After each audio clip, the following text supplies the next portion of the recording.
me çdo lloj mundësie, me kamion, me gomone dhe në këmbë për në Angli. Një djalosh nga Tropoja duket se po bën të kundërtën, po vjen nga Cambridge në Shqipëri dhe specifikisht në Tropojë, miq të dashur, për arsye familjare, për arsyet e veta personale dhe megjithatë edhe si një sfidë e llatarshme ndaj. Le të shohim se ku ka arritur në këto momente, në këtë udhtim që po ndiqet nga shqiptarët si një reality show. Sep Ponari, mirëmëngjes, mirë se erdhe. Mirëmëngjesi, mirë se ju gjeta. Më pëlqen shumë outfiti i këtij mëngjesi.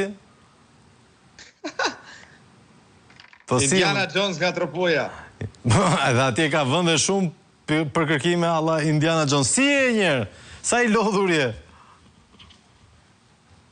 Nona jam, shumë mirë. Okej.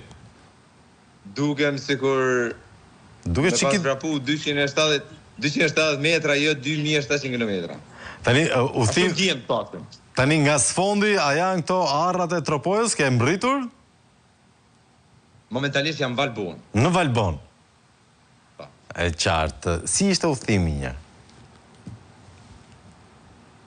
Udhtimi nga Anglia shumë sfidues. Dje në tokën shqiptare unë ngjosha si një shqiponj. Kam fluturu në ato malet e thetit. Jam ndjerë me të vërtet shumë i lehtë, pas 13 orëve dhe 45 minutave arrita në Valbon nga pika e kalimit anit Hotit në Valbon, 80 kilometra. A kishte ndonjë pikë doganore që ishin më të habitur për këtë që po bëja? Ku e zgjatën me pyetje? Po thuaj se gjithë njerëzit ishin shokuar, domethënë, ngelsin kështu me gojë hap. Nga Anglia? Tani ti ke qenë gjatë gjithë rrugës vetëm, s'ke pasur në një suport me automjet dikush afër apo me mjete tjera?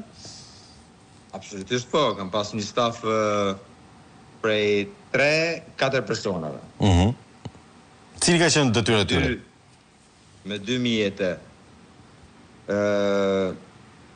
Njëri person merrte karavanin tim, atë rulotin tim që flejsha unë, edhe merrte nga pika ku kishim domethënë ndalu ditën e parë, edhe e çonte në një pikë tjetër, varet sa kilometra kishim vendosur me vrapuat të ditë. Po.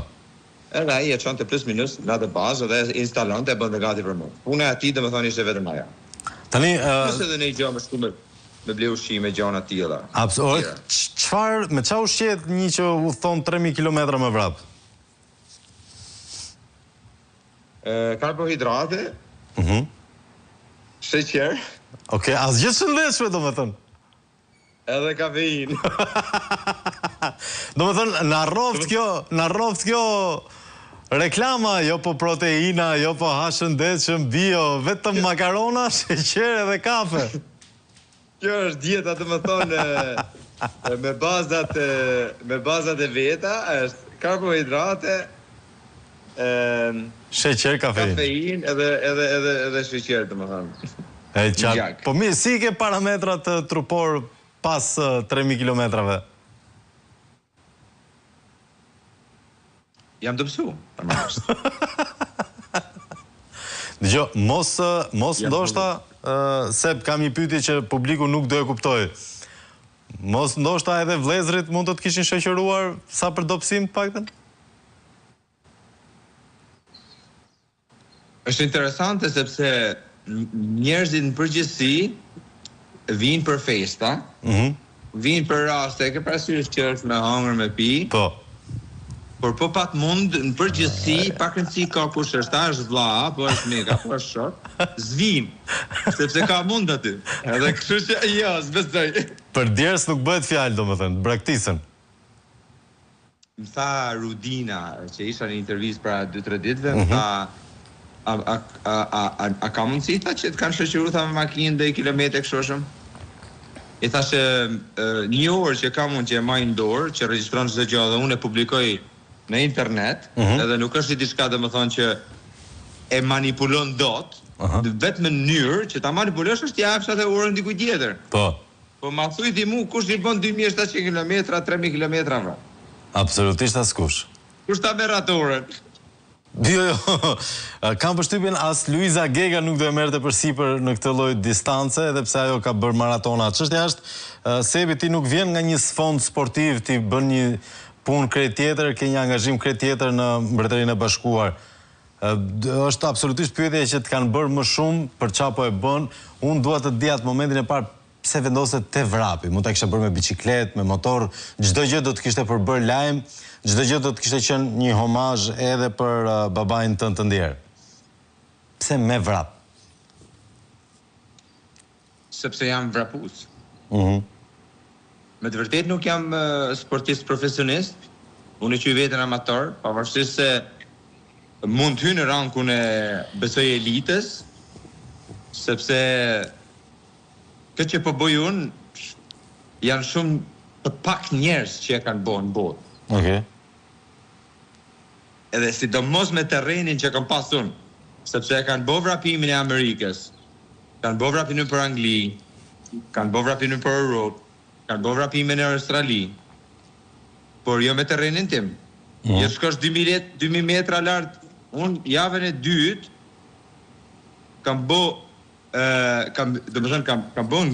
hypje malor mbi 9000 metra në malet e Austrisë, që do të thotë me i farë mënyre kam hypë në majën e Everestit. Everesti është më pak se 9000 metra. E vërtet. E ke hypë Everest me vrap. Kam përshkru bi 470 kilometra. Me një lartësi prej bi 9000 metrave. E qartë. Edhe unë me të vërtetë vrapin e adhuroj. Është diçka që mu më ndihmon shumë në jetën e përditshme, dhe faktikisht e kam filluar aksidentalisht. Në çfarë moshë e fillova? Diçka që unë e fillova para 2 viteve e gjysmë, ka qenë data 9 janar 2023-shit. Isha në palestër, po bësha shërbitje me një trajner që kisha punësu para plus minus një 3 muajve në atë kohë, edhe po më bëte kardio, këto me dieta, më the thash, o vllai thash si që të barku kështu. Se desha më u bë sikur kam qenë dikur 15-16 vjeç. Po. Thash unë kam një kantier, sepse kam një firmë ndërtimi në Angli. Po, absolutisht. Edhe në atë kohë kisha një nga punë, te kisha që ishte 160 kilometra, ishte puna më e madhe që kisha në atë. Dhe aty fillove ta bësh me vrap. Ore, kam një pyetje që po ma bëjnë, dëgjoj se po më pyesin dhe nga regjia duhet të kthej linjën për shkak të kohës. Kam një pyetje të fundit. Edhe do ritakohemi bashkë. Me çfarë do kthehesh, mos më thuj me vrap? Absolutisht jo. Sebi, do e vazhdojmë këtë bisedë të hënën.